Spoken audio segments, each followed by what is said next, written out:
Starting your own practice is hard for many chiropractors. It's riddled with both struggles and successes.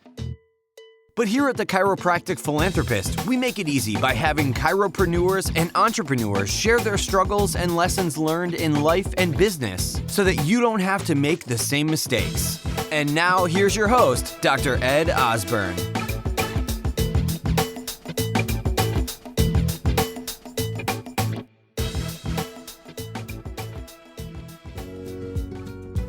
ChiroThin plug-and-play chiropractic-only weight loss program is adding hundreds of thousands of dollars and nearly unlimited supply of new chiropractic patients to offices all over North America. Yes, it's even approved by Health Canada.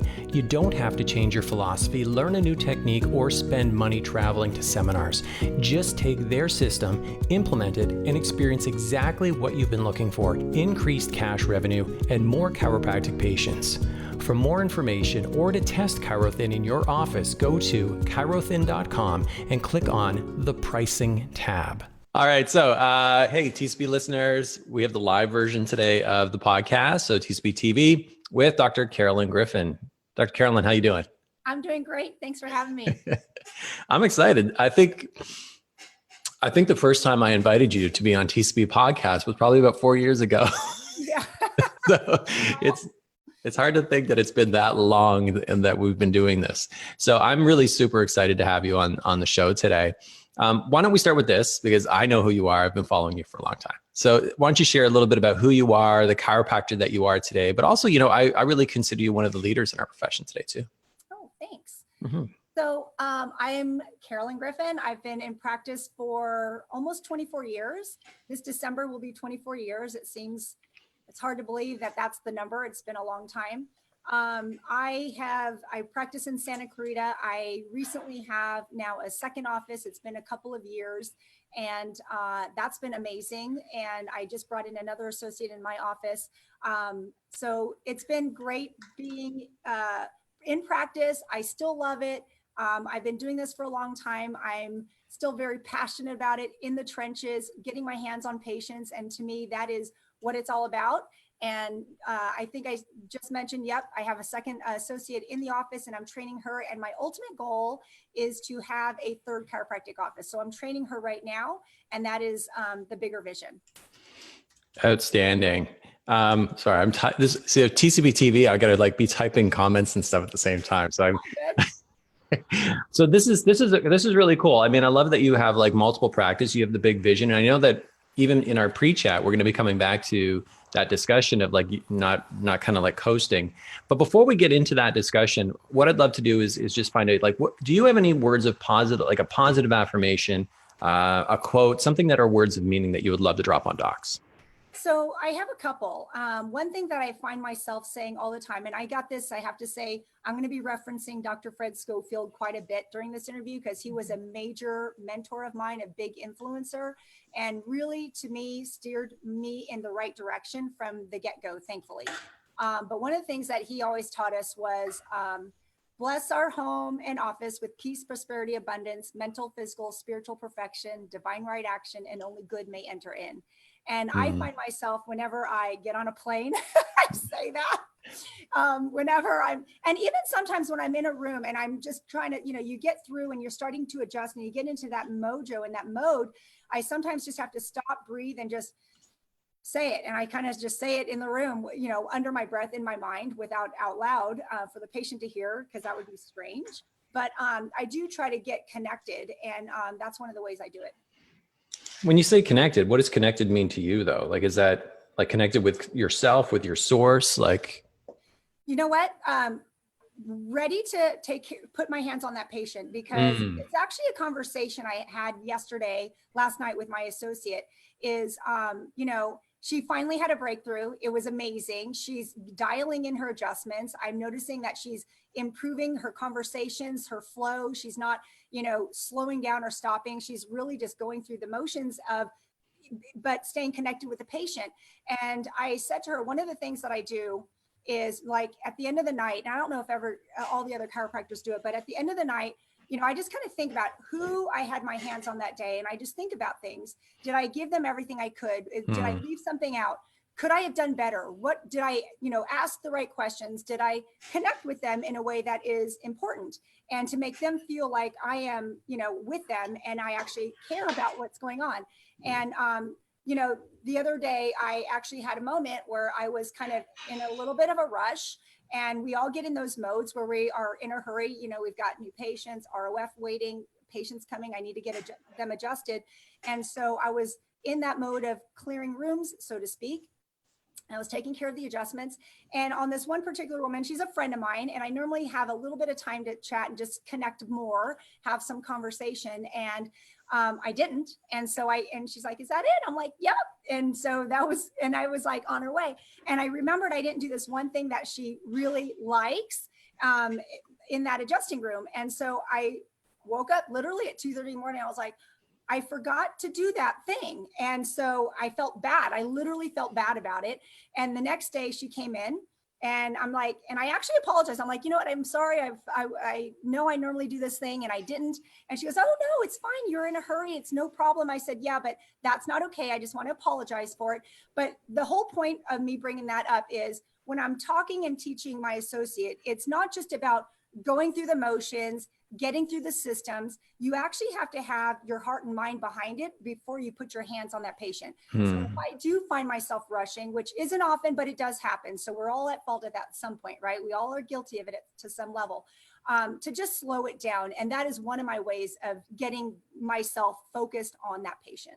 Yeah. And preparation, I guess, even before you start your shift. Like I used to have the, it was kind of like the, Dukes of Hazzard generally, how they would like run to the car and they would slide across the hood and like jump in the vehicle. Well, I did the reverse. I would pull up to the office, jump out of the vehicle, slide across the hood, come in and start adjusting. That's cool.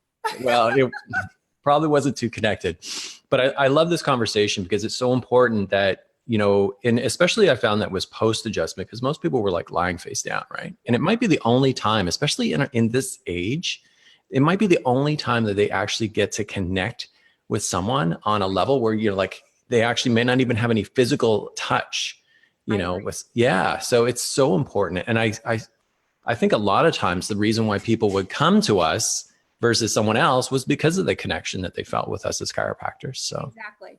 And just asking, I know it's like a big faux pas for some leaders in the profession.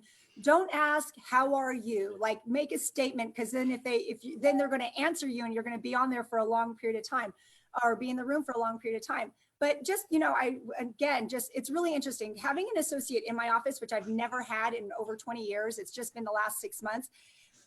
What I've noticed is it's like, I'm looking at my practice with a brand new set of eyes again. And everything is like, holy smokes. It's like either, we got things dialed in, or, ooh, I can really improve on that. And so it's just really making me look at things differently. And so one of the things I let my associate know is, during phase 1, we have a few phases that we do. During phase 1, don't just wait till the end of that phase when we're going to do a progress report to say, okay, how are you doing? How are we helping you? Blah, blah, blah. And then find out, oh, you weren't the entire time because you hadn't, you didn't bother to ask the question. So I do a little check-in. It's like, you're getting them adjusted. Of course, in the first few visits, they might be in a lot of pain. They're not going to have major improvements. In fact, they could actually get worse before they get better. So acknowledging that, let the patient know, pre-frame that in the very beginning from day 1, day 2, so that they're not coming in saying, well, I feel worse. It's like, we expected that.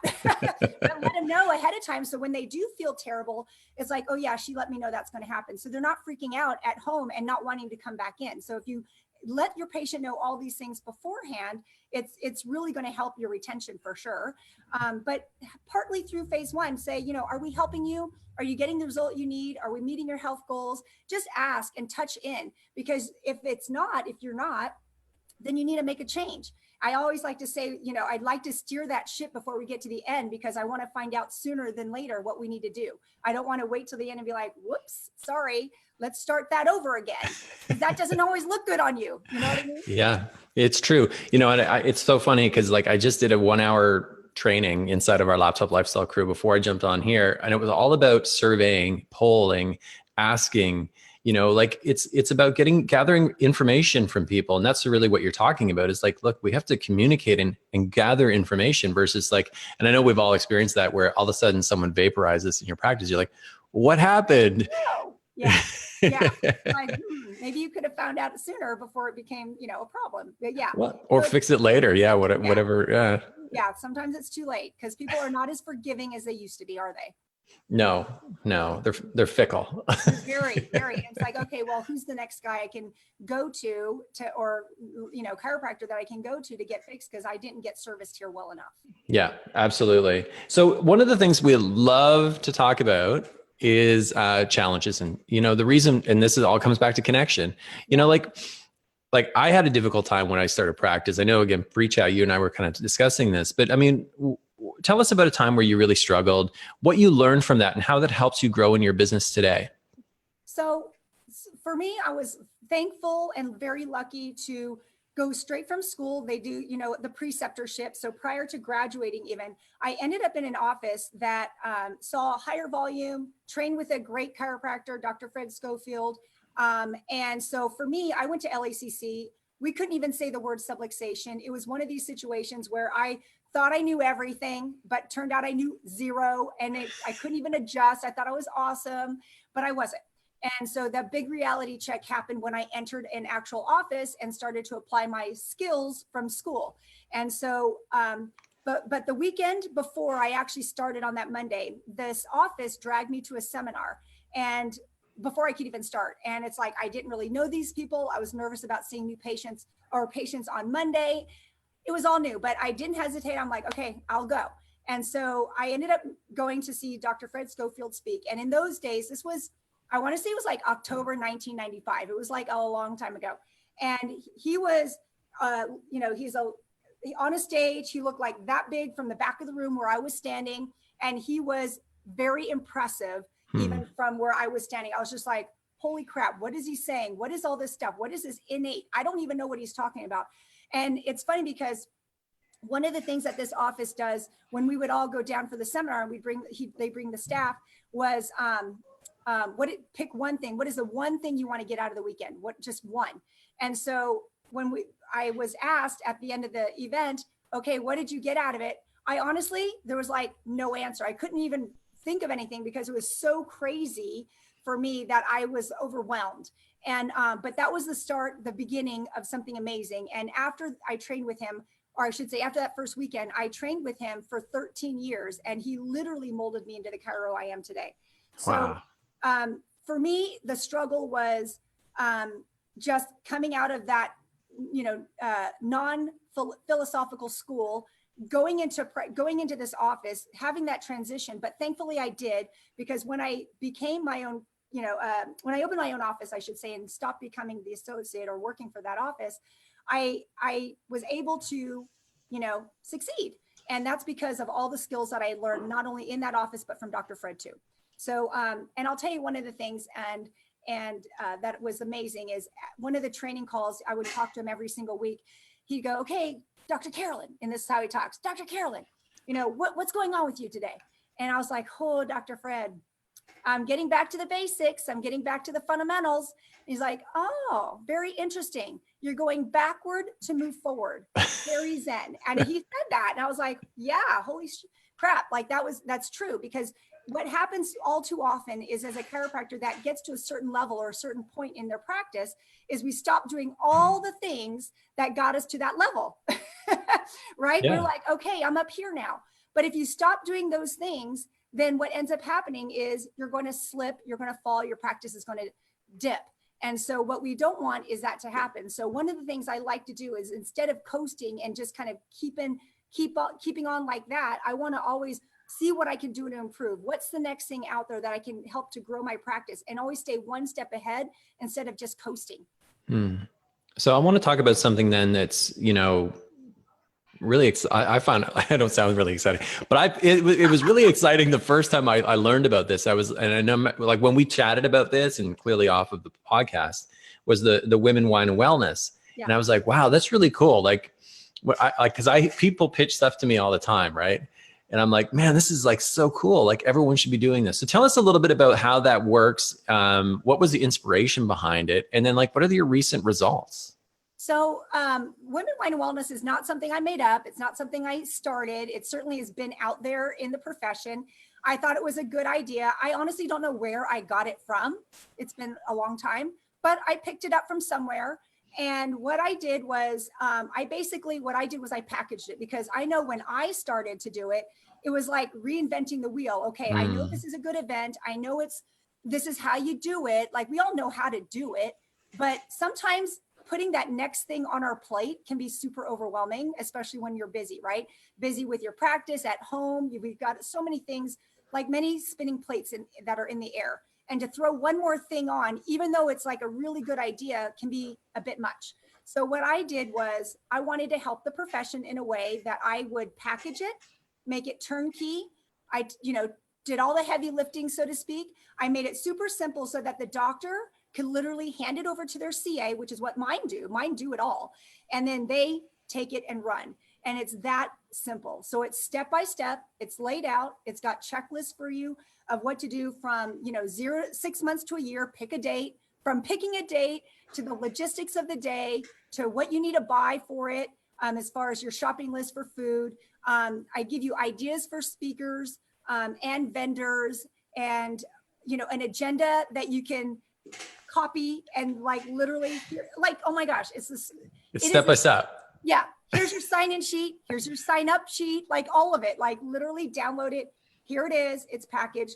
So that way it can get put on your calendar this year and not like, okay, that's a good idea. I'll see when I have time to do it. Like how often do you do them? I do it once a year because I don't want to dilute it. I think it's a really good annual event. And here's what I love about it. Like, I don't really say too much about this part of it. It's not only great for getting new patients, but it's also really amazing for getting other speaking gigs outside of your office. And the way that you're able to, and that all depends on the speakers you invite in and your close at the end of your talk.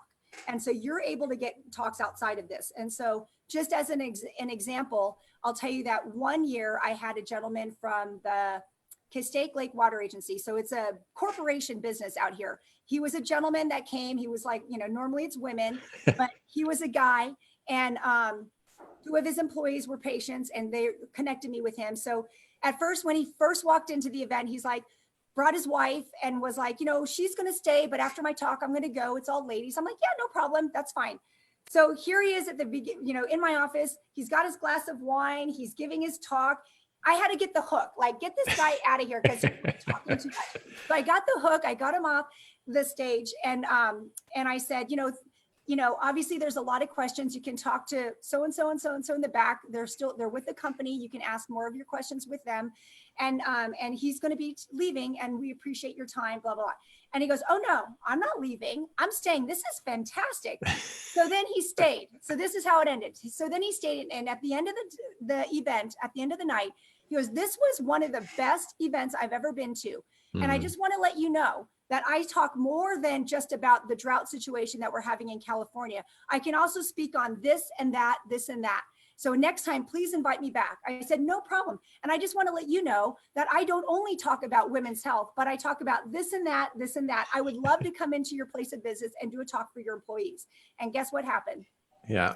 I was invited to this, his business, to the corporation, and I gave a talk. So that's one of the ways that you can leverage this event to actually make it more.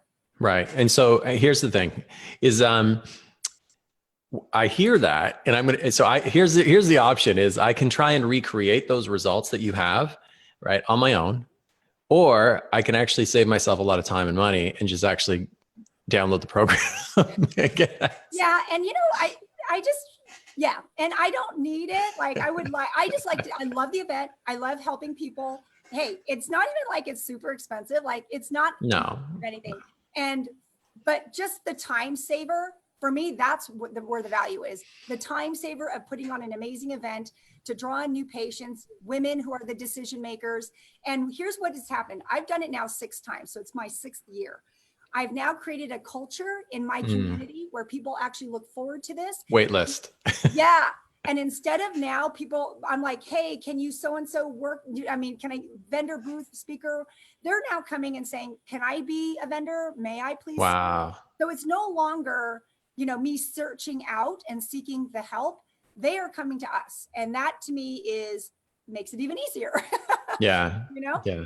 Well, the thing I like about it, so what I love about it is, number one, it's women. Like it's designed for I'm going to make the broad, statement of women make the decision for health and in the family, That's true. It's true. Okay. I know it's true, but I don't want to offend all the men out there. Yeah. And then it's got wine. I like wine. Yeah. So that's pretty cool, right? Yeah. And then the last part of it, wellness. You get to talk about really what fills us up as chiropractors, and that's our opportunity to really, share from our heart and, the power of what we do as chiropractors and the light of chiropractic, to share the light. So this is why I love, what we're talking about here today, because, even the chiropractic philanthropist, the reason we created this discussion is so that we can help doctors grow, inside of their practice or personally. Yeah. Right. Okay, so I'm going to throw this out there. Hey, docs who are listening or watching right now, there's actually a link in the comments down below. You can actually check out the program. Also, if you are listening on the podcast, which will be shortly posted in the next week or so, head over to thechiropracticphilanthropist.com. We'll have a webpage dedicated to our discussion with Dr. Carolyn Griffin, and we'll have all the links and resources that she's providing today too. Okay, so thank you for that. Now, the next portion segment of our TV show today, TCB TV today, is this. So we're going to sit you in the TCB time machine. Okay. So here we go. We're going to send you back to a younger version of yourself. And this is a person who just walked out of chiropractic college. You have all the knowledge, life experience that you have today. What would you say to that younger self? Yeah, that's a big one, right? So when I think back to that, I was like so clueless, and it's, again, like having that associate. It's like looking at myself in a mirror every time I'm with her and training her. And we now meet every single week for 30 minutes, just her and I, to just dial her in. The biggest thing that I can say is, remember why you became a chiropractor. You're going to have a lot of frustrations down the road. Don't give up, because it's going to get hard, but it's not impossible. And there's many struggles with all different types of things in life. This is going to be one of them, but not losing sight of why you became a chiropractor, getting your hands on those folks, helping them, and making sure that you stay connected, because it's so easy to go to seminars and it's like, oh, I like that technique, or I love that day one, I love that day two, and hear all the great systems. And I'll give you for example, because I think this will make it more sense. I had a doctor training yesterday, and I did a role play with one of my other doctors. Mm-hmm. And I'm like, okay, it's a progress report. What now? Here's all the stuff that has improved. Here's the stuff that hasn't. How do you handle it? And so he's like, okay, so I noticed that your neck pain and back pain are getting better. That's really great. Okay, so it looks like, you still have some low back pain. It's still going down into the leg. All right, fantastic. I'm like, fantastic? Is it fantastic that my back pain is still there and is running down my leg? Like, okay, so again, it's kind of like, wake up, you know what I mean? And like, just be in the moment. Mm-hmm. And so I think the biggest thing is, even though you're going to have all these struggles, don't forget why you're here, and stay connected, and just focus on what's going on, and don't just be so disconnected just because you're trying to get through your day. Yeah. So, that's the biggest advice I would be able to give to my younger self. We're going full circle in the conversation and back to connection. It's so important to just be present. Exactly. For those people when they're there. That's awesome. Okay, cool. So let's do this. Resource. So it could be a book you're reading, person you're following. You already dropped Dr. Fred, so hopefully everyone's going to check him out. Yeah. He's still coaching, right? Yeah, definitely. Yeah. I'm actually going to see him next month. So perfect. Awesome. Yeah, so he's great. There's a lot of different, I would say even CalJam. I'm going to plug CalJam because I love that event. What I love about CalJam is I feel, and this is a mixer statement, I'm not a straight chiropractor, but I truly feel that chiropractic is one variable to our health. It's a super important one, obviously, but there's a lot of things that are going to cause sickness and illness, environmental toxins, things we eat, all that stuff. And so, but if we are more aware of these things that can make us sick, and we're wondering why our patients aren't seeing the miracles like we did 100 years ago, kind of, it's important for us to do that. So, we look back at like Dee Dee and BJ, it's like, wow, people were in a wheelchair, they stand up out of a wheelchair, or they've got this disease and they don't have that disease. We're not seeing those miracles today like we did 100 years ago. And part of it is our environment, the environmental toxins and things like that. So that's why I do like CalGem, because we should be aware of it, whether you don't need to talk about it in your practice, but you need to be aware of it, so that when you're having these conversations, why patients might not be healing as fast as they would like, or as fast as you would like, now you know. So it's just, again, knowledge is power. And I think that's one of the best resources. Billy D does a fantastic job. I'm actually going to give more credit to Mary Jane. Sorry, Billy, but Mary Jane's better. But yeah, she's the goddess that puts it all together. And it's just an amazing event. So I recommend CalGem, Dr. Fred Schofield. Perfect. And I got to be like, CalGem was this year was my first CalGem. And yeah, I was blown away. Like, and it's more, I was blown away by the energy, That's what it's about. Yeah. Yeah. Connected with like-minded people and people that are there for the right message and the same message. And, it's good to have all the nuts and bolts of information, but if you don't have that fire drive to get something done, what's the point? Yeah, totally. And again, yeah, it was, and it is very unique. It's not like any other, convention, conference that I'd ever been to before, which is great. Actually, I wanted to be there. So, versus you have to be there sitting in your ass in a seat. And then, yeah, Dr. Fred, I'll drop a link possibly for him, or if someone wants to go check out some of his content, I'll drop that in the comments below as part of our resources. I've never interviewed Dr. Fred. And so it'd be amazing if I could connect with him and get him on the show sometime and see if he has any time in his schedule to spread some chiropractic love to our chiropractic profession. Yeah, awesome. Okay, perfect. So again, everyone head over to thechiropracticphilanthropist.com. You can check out all the links and resources provided.